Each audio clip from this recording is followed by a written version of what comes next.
Hello, I'm John Molesky, and this is Wilson Center Now, a production of the Woodrow Wilson International Center for Scholars. I have two guests joining me today. First up is Izabella Tabarovsky. Izabella is a senior program associate at the Kennan Institute. She oversees the Institute's historical memory research and programming and manages its Russia-File and Focus Ukraine blogs. Also joining us, Katie Stallard. Katie is a Wilson Center Global Fellow and is also senior editor for China and Global Affairs for the New Statesman. And she has a new book coming out soon. It will be released in May, and the title is Dancing on Bones, History and Power in China, Russia, and North Korea. Izabella, Katie, welcome. Thank you for joining us. Great to be here, John. Thank you. So today we're going to be talking about Vladimir Putin's storytelling of a sort, and often his distortions of history as a justification for his actions in the present, obviously, particularly the invasion of Ukraine. And so, Izabella, if I could start with you, I've heard you quoted in other interviews, and you use the phrase Putin's weaponization of history. Explain to our viewers what you mean by that. So when you weaponize history, you create a narrative out of a certain set of facts that fit your political goals.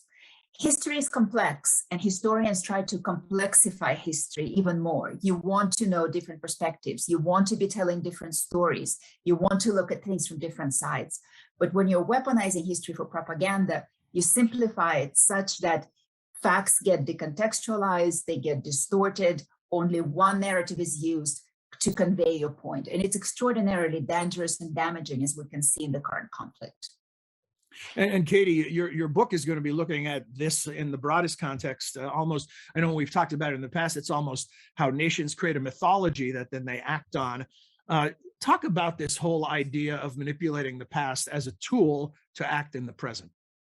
Yeah, I mean, I think it's important to say right at the outset that the impulse to do this is not limited to autocrats. I think we can all think of plenty of examples of democratically elected leaders who seek to simplify and present a very glorious, very simplified version of the past. But I think what you're seeing in Russia and also in the case of China and North Korea is this real stripping back to the point where there is only the official narrative, where alternative versions of history are very dangerous, where independent historians are being really persecuted, and in some cases locked up in prison for trying to tell the truth about the past. And I think Isabella's right to focus on this idea of stripping back and simplifying. I think what we're seeing in the Russian case and under Vladimir Putin is this attempt to really kind of shift the focus. So in his case, he focuses very heavily on the Second World War, or as it's known in Russia, the Great Patriotic War. But he's not interested in talking about all of that war and all of the suffering and the sacrifice that came along with it. He's interested in talking about the glorious victory, the strong leadership that led to it, and what that means for the country now. And this, the legacy of this great and glorious victory that he is manipulating and exploiting for his own political purposes. And in that retelling, Russia was the good guy then, and then it becomes the good guy now. Izabella, this whole notion of manufacturing an enemy to fight against, and this isn't something that just happened 2 weeks ago. Putin has been building toward this with his interpretations of history. How far back does that obsession go? Well, the obsession probably was always there. I think we particularly see it intensifying over the last decade, I would say, and specifically with the case of Ukraine, it certainly begins in 2014. That is when Russia first invades Ukraine, annexes Crimea, foments the conflict in the Donbass. And that is when you start to see Russian propaganda develop these tropes that I think many people in the West only really encountered or paid attention to this time. And you could see so much surprise, right? People were saying, well, where does it come from? Why is he talking about Nazis in Ukraine? Well, he's been talking about Nazis in Ukraine for 8 years. And this he twists it to fit it into his narrative. And just as Katie was saying, the selectivity of the facts is such that, look, Ukrainians fought against the Nazis in World War II as well. Some 5, 6, maybe even more Ukrainians fought with the Red Army. But Putin's narrative says that suggests that only the Russians fought in the Red Army. And so therefore they get all of the glory. So it's just one example that happens. Katie, when you look at this, not just in Russia, in any country where it occurs, where leadership spins or distorts history in a way to justify actions it wants to take in the present, how much of this is just outright lying, where they know they're lying, and how much do they actually start to believe their version of events? I think that's arguably the much more dangerous scenario, is that Putin genuinely believes what he's saying, that his fate and the fate of Russia are entwined. That's what is good for him and for his Kremlin is in Russia's best interests. I think if you allied the personal with the country, you get to a very dangerous set of circumstances. And you get, Putin talks about this power vertical, which he has talked about as a very effective way of ruling Russia, that effectively he gives an order at the top, it's carried out below, and that's what it takes to run a country of the size and complexity of Russia. Of course, that is in no way what actually happens. It's much more complicated than that. But this idea Putin is seeding, that he is a necessarily strong leader. He's defending Russia against all of these enemies that he has mostly manufactured and conjured to suit his own purposes. This is really about serving Putin's interests, but he presents this as some sort of a great historic mission where he's going to be remembered among the greatest of the Tsars as the man who gathered in the Russian lands, made Russia great and respected again, and secured the country's interests, when of course he is first and foremost pursuing his own. Izabella, this has become almost a Western parlor game, trying to get inside Vladimir Putin's brain. How do you understand this, as far as this question of how much is Putin true believer versus propagandist? Does it even cease to matter? To be honest with you, I think it matters less what he believes, because I think it's possible that he has convinced himself of the truth of what he's saying. It's entirely possible that he's being sincere rather than specifically and intentionally lying. I think what matters more is that he has convinced millions of Russian people of this narrative that he has propagated. And I think that is really, it's a lesson in how propaganda works. Look, we in the West talk about living in bubbles, right? We all talk about living in information bubbles. You curate your content on social media and otherwise based on what interests you. Many people never really challenge their views. They never encounter challenging views. So maybe that can help us understand what has happened in Russia over the last years, right? Imagine that a giant country has been placed essentially in an information bubble. And especially in recent, literally days, 2 weeks, all of the remaining independent media have been shut down, blocked. Tens of thousands of people have left Russia because of the new draconian speech laws. And so the bubble has tightened even more. And I think it's an extraordinary illustration of how propaganda works in a closed space. Do we have any way to measure the level of buy-in from the Russian populace? Is it possible? I know that there aren't public opinion surveys of the kind that we do here in the US that reveal that, but what can you tell us, at least anecdotally, about how broad there may be support for Putin's stories? Look, I think I've been talking to lots of experts in recent days, people from Russia, people who understand how things work there. And most agree that it's a precarious task really to measure public opinion in an authoritarian society where people get information from only one source. Basically, what you see, I think the latest I saw, I thought it was a really interesting result, that what you see is a support or sort of the belief in the narrative that people have been hearing for the last several years. But that's hardly surprising. Again, if they don't get an opposing opinion, well, I guess it makes sense that they believe in this narrative. Does it really reflect a true opinion if they've never had a chance to weigh different points of view? I'm not sure that we're in a position to measure it. And also experts will say that, when the repressions are so high and so heavy, people will tend to withhold their true opinion, not necessarily because they fear specific punishment once they express a certain opinion, but because they can't really feel kind of the range of acceptable opinions. And so right now, people can't tell what is acceptable, what is not. And when in those situations, people tend to not really express their opinion. So a lot of people are kind of sitting tight and waiting out and waiting to see what's going to happen. Katie, Izabella talks about bubbles and describes a hardened bubble or a hardening, even as we speak, bubble within Russia. But as you mentioned earlier, this happens in other countries too. And look no further than the country we're sitting in, the United States. And there are still a significant portion of people who believe, say, that the last election was stolen and things that are demonstrably untrue.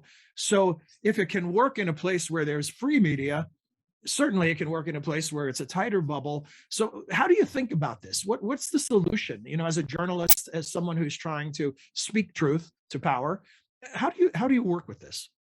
Well, I think firstly, it is incumbent on everybody who does live in a democratic country who is able to get access to objective sources of information, not to demonize media, experts, objective sources. You know, we all lose if people push the narrative that there is no such thing as objective facts and objective truth. You know, so that argument helps autocrats. But I think in terms of whether people really believe it, you know, Izabella has put this really powerfully previously, saying demonization kills. Like, these stories that are being told to the Russian soldiers who are being sent into Ukraine, to people who are being urged to support them back home, this dehumanization, this demonization, this idea that they're fighting on the side of right in a just and a noble and heroic cause, you know, that has real effects on the ground. That takes people's lives. And, you know, I think it can be easy looking at this from the outside to think, well, how could people believe that? That seems so ridiculous. It seems so hard to believe. But as you rightly point out, even here, it's possible to isolate yourself in a bubble, surround yourself with facts that suit your own point of view. And I distinctly remember this. So back in 2014, I was based in Moscow at the time, but traveling backwards and forwards to Ukraine a lot and working with a Russian crew. And when we would go back to Moscow from Eastern Ukraine and tell friends and family what we had seen there, people's own family members didn't believe them over what they were seeing on Russian state television. I think it's difficult to overstate, you know, the power that medium still enjoys in Russia, for all that it has been eroded, certainly among the younger generation. But it's such a dominant source of information for so many people. And it is persuasive. It does really convince people that you know, this might be true. Well, and a motivated believer doesn't even need a lot of proof, right? He or she will believe what they want to believe, what's most comfortable to believe. Izabella, talk a bit about the messaging that we've seen. You know, there was a lot of assumption that Russians had become the masters of disinformation and manipulation of media sources, and they do control state media in such a draconian way. And yet, a lot of people are talking about how Ukraine is doing a better job on the messaging, and particularly Zelensky himself with his daily messages. Well, I think this is a really good point. Ukraine has certainly winning the information war in the current conflict. And I think part of the reason is that I think they learned a lot from 2014, 2015, that those years taught Ukrainians some very, very hard and painful lessons. And so I don't think they wasted their time. I think they were preparing. A lot of people in Ukraine expected that this would come back, that another invasion was coming. I think what we see from the Russians in part, this is part of this, there's been conversation about Putin's miscalculations. And, you know, without underestimating him too much, I do want to say, I think that they did underestimate their opponent. And I think that they didn't really go in prepared. I also think that their own messaging is now constraining them. So they've been denying, they spent the first several days denying that they had any soldiers who died or were killed in action, for example. So they didn't comment on that. And not commenting on that meant that they ceded the information ground to the Ukrainian side. And so there's several things like that where we see them not commenting because they're constrained by their own lie. Katie, I couldn't help but think about 9/11 and thinking about talking to the two of you today about this, and that what you saw there was Al Qaeda using our own machinery against us. In some cases, aircraft, in other cases, a simple device like a box cutter to orchestrate that attack. And now Vladimir Putin has been using Western media, Facebook and other tools against us for years, building up to what's happening in Ukraine today. Is there a way out that doesn't involve massive regulation? Well, I think the more immediate issue is that he's cutting Russia off. So these platforms that, the Russian social media scene and internet has been really a really vibrant source of information, source of alternative views.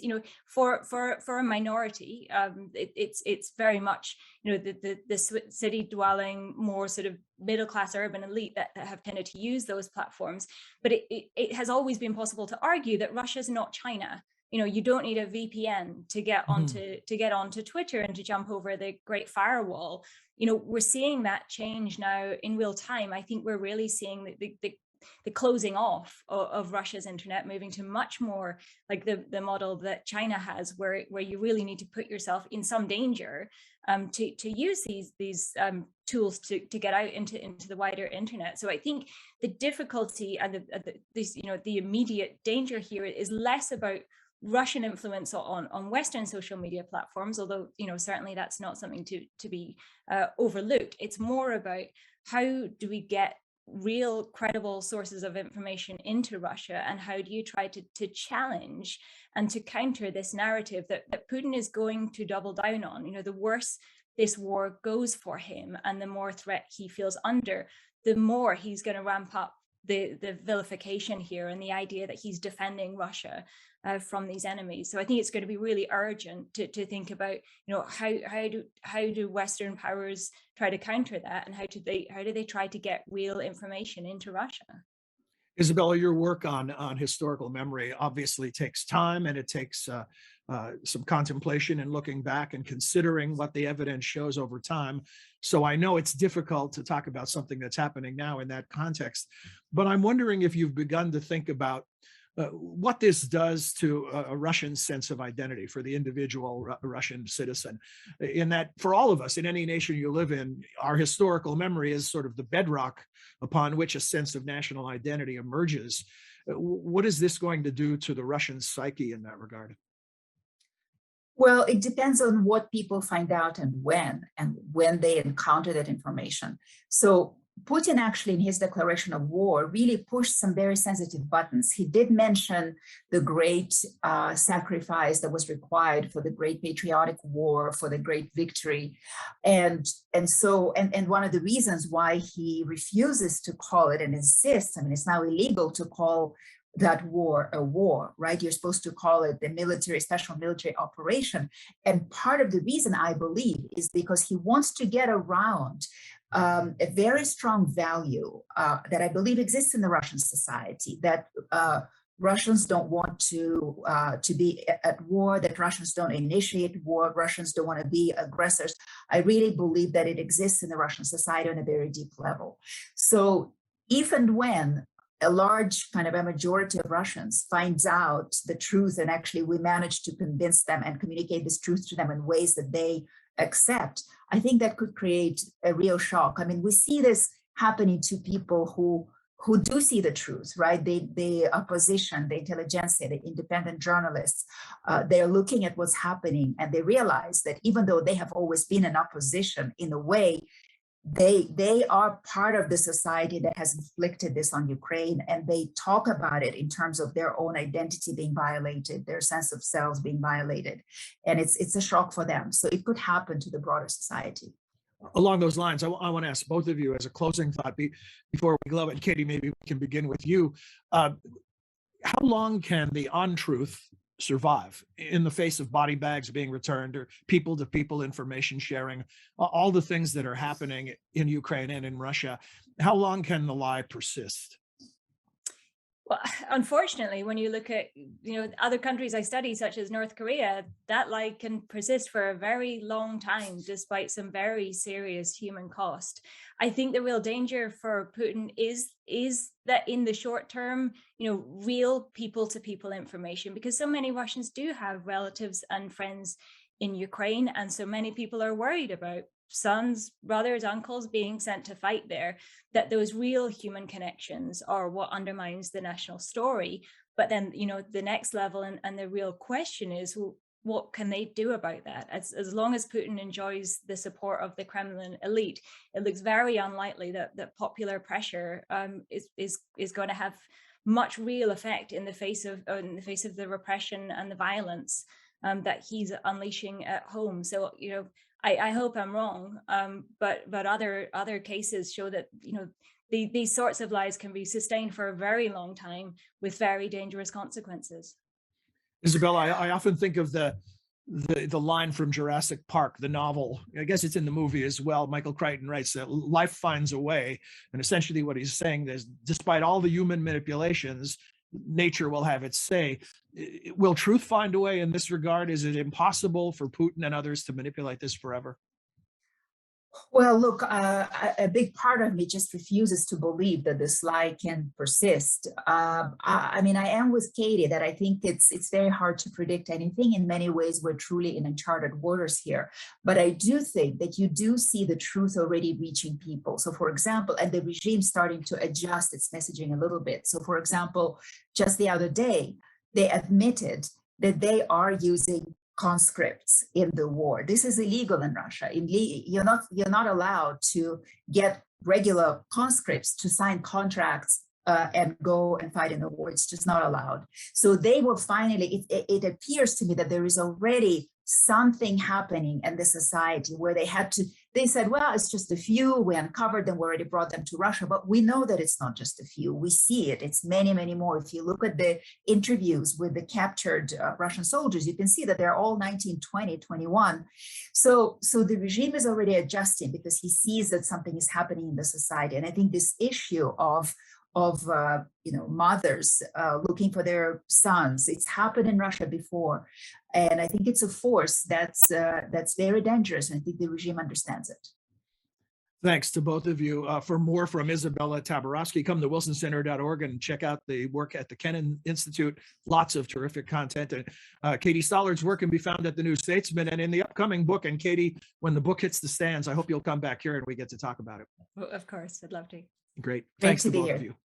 Thank you. Thank you.